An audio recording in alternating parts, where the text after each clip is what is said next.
일반적이지 않은 것으로 보여집니다. 동서발전과 보일러타워 해체 시공사인 HJ중공업 경영진은 사고 발생 일주일 만에 국민께 심려를 끼쳐 송구하다며 공식 사과했습니다. KBS 뉴스 김옥찬입니다. 미국 정부의 내년 회계연도 임시 예산안이 상원에 이어 하원도 통과했습니다.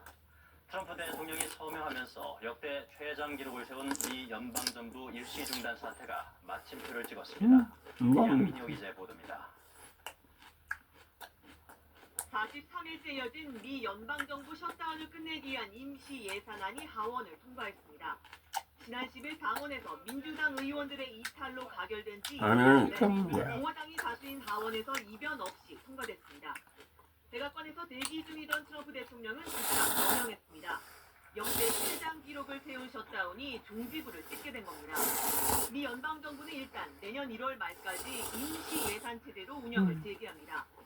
Our troops, air traffic controllers, and federal employees will be back to receiving their regular paychecks. Families in need will get back to receiving their food purchasing assistance. 공무원 수십만 명이 업무에 복귀하고 셧다운 기간 해고된 4천여 명도 복직할 전망입니다. 저소득층 식비 지원 등 복지 행정 서비스도 차례로 재개됩니다. 하지만 전체 6%까지 감축된 항공 운항은 완전히 정상화되기까지 한두 주 시간이 더 걸릴 걸로 보입니다. 무급근무로 병가 등을 낸 관제사들에게 밀린 급여를 주는 예정이지만 모두 복귀하는 시점은 미지수입니다. So 7% of the pay comes within 24 to 48 hours. So I encourage all of them to come to work, to be patriots, and help navigate the airspace effectively.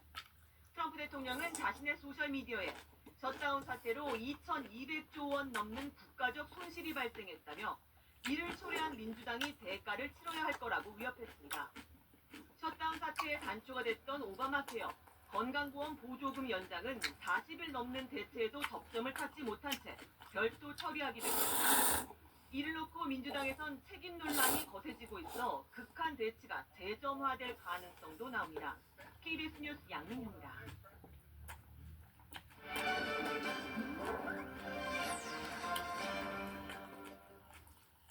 온난화로 인해 일본식 청주인 사케 주조 현장에도 변화가 생기고 있습니다. 도쿄의 한 사케 전문점. 일본 각지의 향토 사케를 맛볼 수 있어 많은 외국인들이 찾는 곳입니다. This is really good. It's refreshing. It's not too sweet, but it's a hint of peach. 그런데 최근 홋카이도로 회사를 옮기는 사케 주조 업체가 늘고 있습니다. 이곳은 1878년에 창업한 전통 사케 회사입니다. 5년 전 지후현에서 홋카이도로 회사를 옮겼습니다. 사케를 만들려면 찐쌀을 식히는 등 정교한 온도 관리가 필수인데 온난화로 인해 이를 유지하기가 어려워졌기 때문입니다.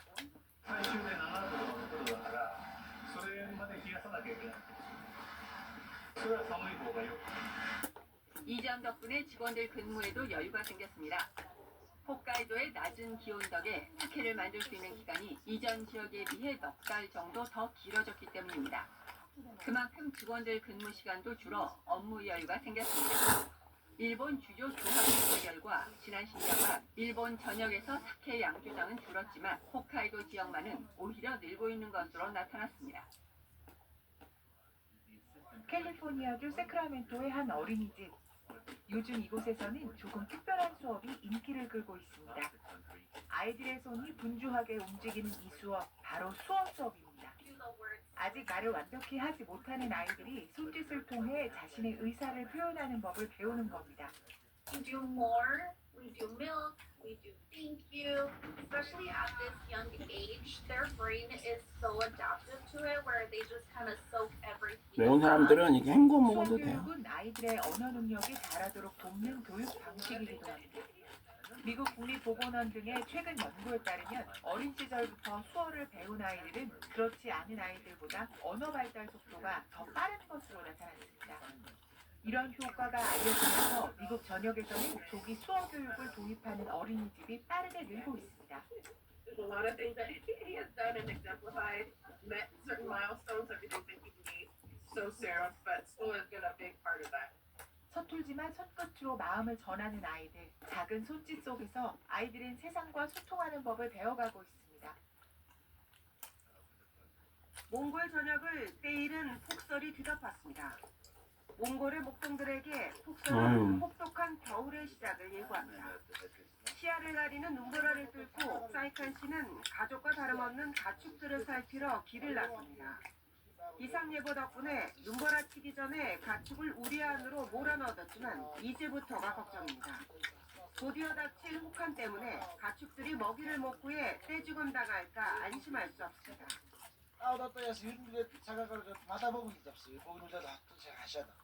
국토의 약 78%가 목초지인 몽골은 전체 인구의 4분의 1이 유목 생활을 이어가고 있습니다. 하지만 기후변화와 과도한 방목으로 목초지의 70% 이상이 황폐화되면서 가축을 잃은 유목민들이 수도로 이주하는 기후난민도 늘고 있습니다. 중국 각지에서는 요즘 겨울 먹거리를 준비하는 사람들의 손길이 분주해지고 있습니다. 동북 지역의 한 농산물 시장.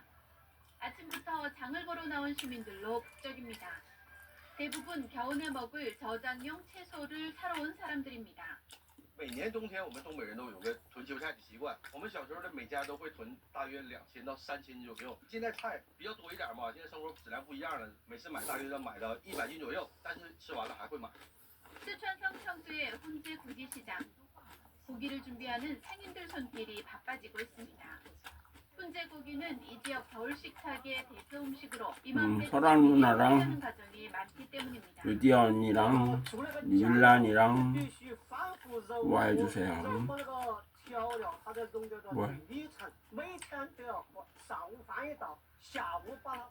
광시성 꾸이린에서는 마당과 지붕 위까지 가지런히 널린 꽃감이 특별한 풍경을 만들어내고 있습니다.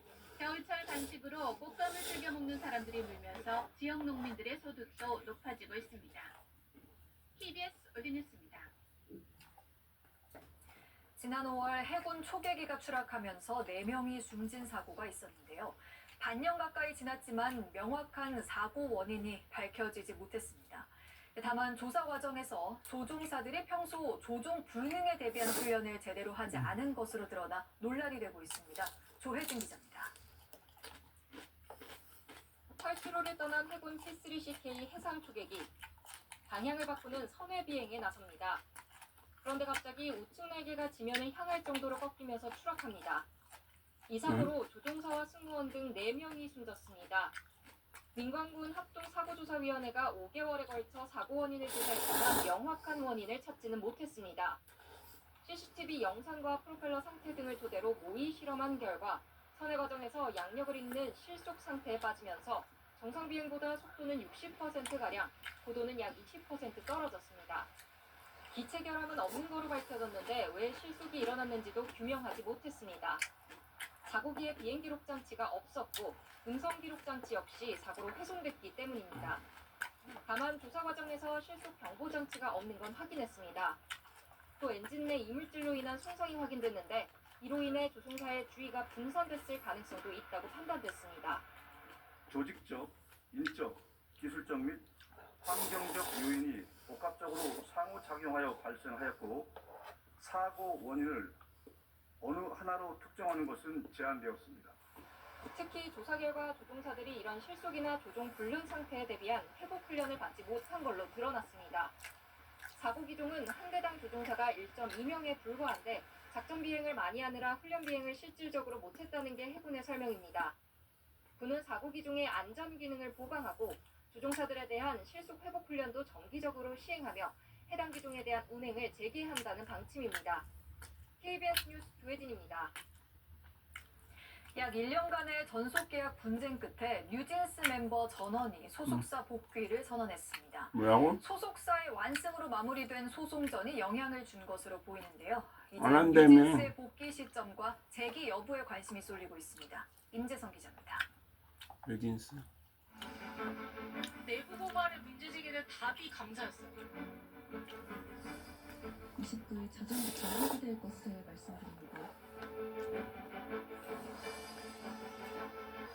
그리고 뉴진스가 돌아왔습니다. 전속계약 해지 통보 1년 만입니다. 혜린, 혜인에 이어 시차를 두고 민지와 다니엘, 한이까지 소속사 복귀를 깜짝 발표했습니다. 앞으로 진심을 다한 음악과 무대로 찾아뵙겠다는 짧은 입장도 내놨습니다. 소속사가 완승을 거둔 1심 판결이 영향을 준 것으로 보입니다.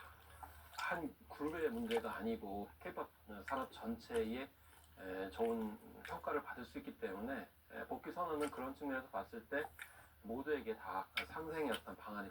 다만 소속사는 멤버들의 복귀 선언에 대해 확연한 온도차를 보였습니다. 혜린, 혜인의 복귀 발표와는 달리 다른 세 멤버에 대해선 진위를 확인 중이라고 밝힌 겁니다.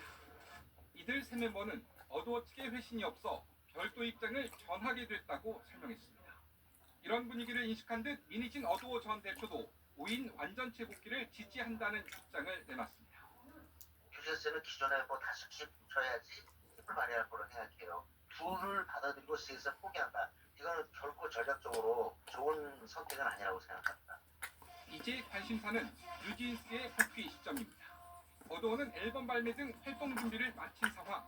다만 솔로나 유닛 등 활동 형태는 달라질 수 있습니다. KBS 뉴스 임재성입니다.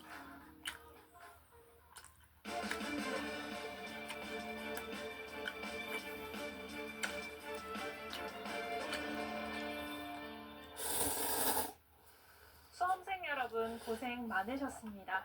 현재 날이 어두워졌지만 큰 추위는 없는 상태입니다. 서울의 기온이 12도 선을 보이고 있습니다. 다만 전북과 광주 지역은 현재 초미세먼지 농도가 평소보다 높게 나타나고 있습니다. 차차 먼지는 해소되겠습니다. 또 내일 새벽부터 오전 사이에는 안개가 짙게 끼겠습니다. 충청과 남부 내륙 지역은 운전에 유의하셔야겠습니다. 내일 하늘은 맑게 드러나겠고 오전까지 남부지방은 초미세먼지 농도가 높게 나타날 수 있겠습니다. 또 울릉도, 독도는 비가 조금 내리겠습니다. 내일 아침 서울이 4도, 전주 4도로 오늘보다 기온이 낮아지겠고 한낮에는 서울이 14도, 대구 16도, 광주 15도가 예상됩니다. 바다의 물결은 최고 2.5m로 다소 높게 일겠고 동해안은 높은 너울에 유의해 주셔야겠습니다. 중부지방과 전북 지역은 일요일에 비가 내리겠고 다음 주에는 영하권까지 기온이 내려갑니다. 내리셨습니다. KBS 7시 뉴스를 마칩니다. 내일 뵙겠습니다. 고맙습니다.